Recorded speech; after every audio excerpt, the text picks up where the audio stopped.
Monday, it begins. They all screamed like children. The thought floated through Ron's mind as he scrabbled in the dirt and gravel, packed nearly hard as tarmac by the passage of backhoe and dump truck.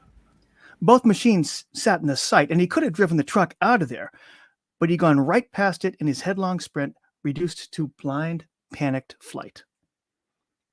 Construction was a hard job, and one of the things it built was hard men, especially Ron's crew. I mean, no shit. Cal had once, in a moment of distraction, punched a drywall screw right through the meat of his hand, and then, without complaint or comment, backed the screw out, wrapped the hand in a rag, and kept on working. Dave had gone 3 days on a broken foot, merely tightening his bootlaces for support before they'd forced him to go to the doctor. Now, all five had stories like that, times they'd sucked it up and driven on because that's what you do. But Joe, Matt, Cal, even Dave, they'd all wailed like little boys in the end. And Ron, who'd never run from a fight in his life, even that time it had been 3-on-1 during dollar beer night at the tap, had lit out as fast as he could while his friends, hell, his crew, died behind him. He'd almost made it to the road, might have gotten away, but he stepped in a hole, felt something snap in his ankle, and thunder boomed, so loud and close the ground shook. Ron looked back, tear-streaked eyes wide, and relaxed. He spoke a single word, confused even amidst the struggle for his life. "Mom?" "No," Mom whispered. Then Ron also screamed like a child under the clear, sunny sky. Tuesday, the boss of me.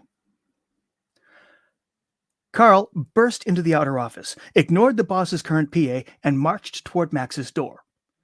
Without even looking up, the young lady, Julia, Carl was pretty sure, and he had a newsman's memory for names, said, "Go on in. He's expecting you." Carl's stride faltered. Damn it, he thought. So much for the element of surprise.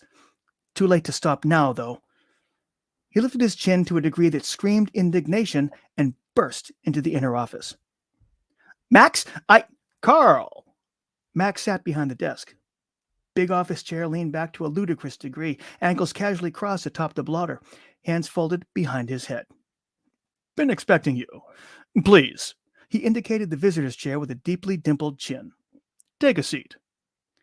The chin always threw Carl. He never forgot a face. I mean, what good reporter did? And when he'd first come to the Weekly World Mirror a year ago, Max Bierman's chin had been, much like the rest of him, wholly unremarkable. Then Max had taken a 1-month recovery, vacation, and boom. It was like someone had grafted the lower half of Kirk Douglas's face onto Bierman's head. It was off-putting. It was jarring. It was startlingly effective in altering one's perceptions of the tabloid's editor-in-chief. Things said in his somewhat smug, somewhat laughing, "I'm just enjoying the hell out of life" way suddenly carried more weight. Bierman knew it, too, calling attention to the feature time and again. The bastard. "I want to talk to you about—" "Take a seat, Carl." Bierman repeated the gesture with his surgically crafted secret weapon. "Please." Damn it! Carl flounced into the chair, realized this was not the most aggressive move to make when attempting to browbeat his boss, and set his feet on the floor, leaning forward imperiously. "There, I'm sitting. Happy?" Max opened his mouth to reply, but Carl didn't wait. "You've got to do something about Crawley. I can't, no, believe what he's—" "I don't. Trying to get away with—" "What?" Max's gentle smile widened. "No, I don't." Carl's eyes bulged. "Oh, don't you even want to hear—" "Nope." Indignation wasn't working. Carl shifted gears and narrowed his eyes, going for steely professionalism. "Well, you're gonna. That man down there is your immediate superior." Carl took a breath, re-narrowed his eyes, ignored the chin, and started again. "That man down there is ordering me to Cherokee, North Carolina, to look into a quintuple homicide. It's the middle of nowhere.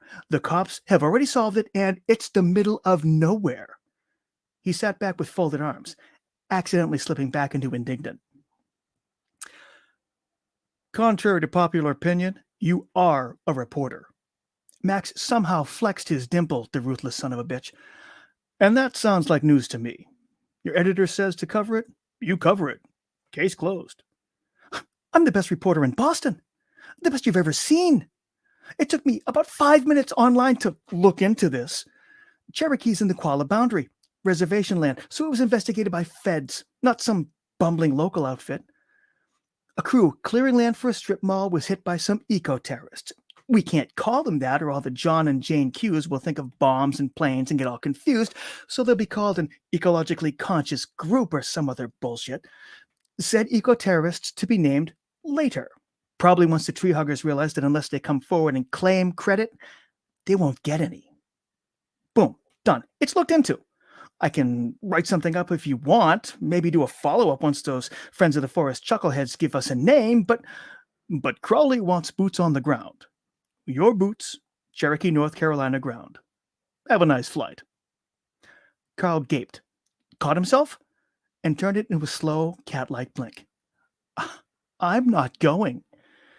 Max sighed. Suit yourself. I refuse. Fine. Carl stood. Then I'm heading straight down to Crawley and telling him to give me another assignment. He started for the door, maintaining his arrogant strut, though it felt a little spongy, and he couldn't help thinking, why does this seem too easy? His hand was actually on the knob when Max spoke up, voice jauntier than ever. You won't get one. Aha! Carl whirled. What do you mean? Of course I'll... He's given you an assignment. Until you complete it to the best of your ability, you don't get another one. Carl actually sputtered. I'll walk out. You think I need this place? Don't be ridiculous. I'm the best reporter you've ever seen. I could have a job. You may well be the best reporter I've ever seen, said Max, kicking his feet off the desk and leaning forward on his elbows, tone suddenly serious. I've seen no evidence of that, but I'll admit the possibility is there. Possibility? You... But what I know you are is the reporter who wrote that main story. The one about... Carl waved his hands. I don't want to talk about that. You were a guy on your way up, hungry, and you stepped on your dick.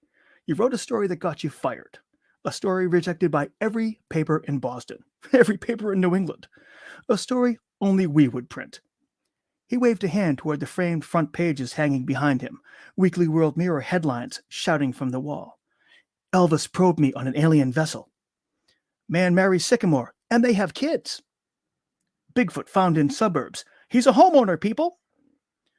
You walked in here with that story a year ago, and here you still are, sitting in Cambridge, writing for the oldest tabloid in the country.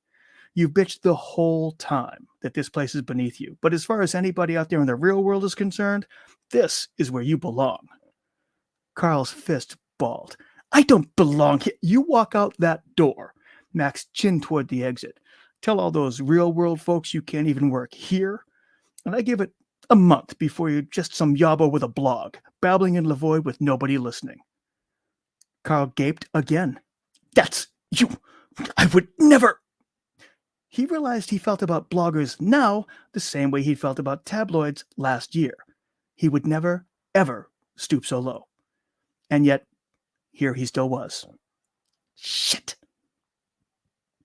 Max must have seen the newshound's shoulders slump, for his lilting vocal bounce reappeared as he threw Carl a bone. Look, I know you want to dig yourself out of the hole, start your climb back up to the big leagues. I get it. So, look at it this way. Crowley's not asking you to write up another carnivorous vole or giant centipede story. He's not asking you to fabricate anything. Just go out in the field and do some investigative journalism. You don't think there's a story there? Your editor does. Go find one. Be the best damned reporter I've ever seen. Wow me. Wow all of us. Think of it as a step toward erasing the memory of that Maine fiasco. Think of it as, he framed a headline in the air, Ace reporter takes a step in the right direction. The son of a bitch has me. Carl glared. It's got to be the chin. He flounced back into the chair. Fuck it. I've lost this one, but I can't go out weak. He folded his arms and arched his brows, back ramrod straight. I demand an aisle seat. Wednesday. Meet George. Mom had told him not to leave the yard, and George had listened. Pretty much. All the kids considered the vacant lot next door as kind of George's yard, and he could still see his house when he was in the right place and nothing was in the way, so he was practically in his own yard. Pretty much. Besides, Jimmy and Johnny Ballin had been with him, making a fort of scrap lumber and other junk. It might look like crap, but they were going to rule the next rock fight. Until the brothers had been called in for dinner. Now it was just George, putting on some finishing touches and waiting to hear his own mother's call. He'd found an old stop sign that would work great as a shutter for the main window, opening to peg rocks through but closing when they needed to repel an attack. It'd be better with hinges, or even tied at the top with a rope, if they could find some. But for now, he crouched inside the fort, working the sign back and forth, carving a groove in the uneven dirt floor. Leaned against a wall and slid from side to side, it should work just fine. He grinned. We are going to rule! Thunder rolled. He peered out, saw nothing but blue sky and what he could see, and kept working. Thunder rolled, closer this time. He'd be fine in the fort. The roof was less holy than the walls, but Mom would want him in if it started raining. He worked the sign faster, trying for a smooth groove before he ran out of time. George?